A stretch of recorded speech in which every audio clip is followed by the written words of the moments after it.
जब हजरत नूह अल्लाह के हुक्म से कश्ती बना रहे थे, हर रोज एक बूढ़ी मोमिना औरत अपनी छोटी सी घटरी उठाए उनके पास आती।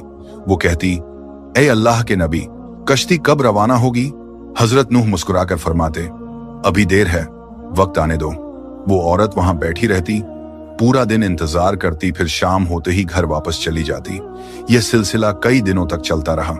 एक दिन हजरत नूह ने उस बूढ़ी औरत से फरमाया, ए बूढ़ी अम्मा, जब जाने का वक्त आएगा तो तुझे बता दिया जाएगा। वो सर झुकाकर चल दी, मगर दिल में यकीन था कि जब कश्ती चलेगी नबी जरूर बुलाएंगे।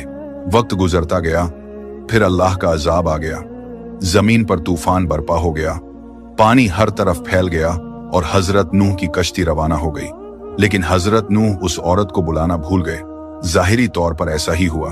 तूफान थम गया, समंदर की लहरें रुक गईं। कुछ वक्त बाद हजरत नूह के दिल में ख्याल आया कि चलो उस शहर को देखा जाए जहां से सब कुछ शुरू हुआ था। वो कश्ती से उतरे और शहर की तरफ चल दिए। जब शहर पहुंचे तो देखा हर तरफ वीरानी और तबाही है, मगर एक कोने में एक झोपड़ी से रोशनी आ रही थी। एक दिया जल रहा था। हजरत नूह हैरान हुए, इतना बड़ा तूफान आया, सब कुछ डूब गया, लेकिन यह दिया कैसे जल रहा है? उन्होंने जोर से अल्लाहू अकबर कहा।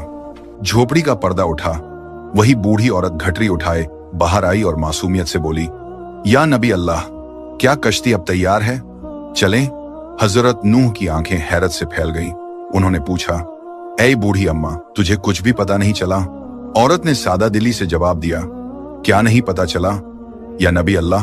हजरत नूह बोले, इतना बड़ा तूफान आया, दुनिया डूब गई, बारिशें बरसीं, लोगों पर अजाब आया और तुझे कुछ खबर नहीं? वो औरत मुस्कुराकर बोली, या नबी अल्लाह, एक दिन बादल थोड़े गरजे थे और हल्की सी फुहार पड़ी थी, बस। हजरत नूह ने आसमान की तरफ देखकर फरमाया, ए मेरे रब, यह क्या मौजिजा है? तब अल्लाह ताला ने उन पर वही नाजिल फरमाई, ए मेरे प्यारे नबी, इस औरत के दिल में तुम्हारी मोहब्बत थी और तुमने इससे वादा किया था कि जब कश्ती रवाना होगी तुम इसे ले चलोगे। तुम अपना वादा भूल गए, लेकिन मैं रब्बुल अलामीन तुम्हारे वादे का भी जिम्मेदार हूं। मैंने अपने अजाब को इस तक पहुंचने ही नहीं दिया। इसे एहसास तक नहीं हुआ कि कैसा अजाब आया और कब चला गया। यह वक़िया इमाम सज्जाद से रिवायत के तौर पर मशहूर है, मगर कुरान या सही हदीस की किताबों में साबित नहीं। यह सिर्फ इबरत और मोहब्बत का सबक देने के लिए सूफियाना रिवायत के तौर पर बयान किया जाता है।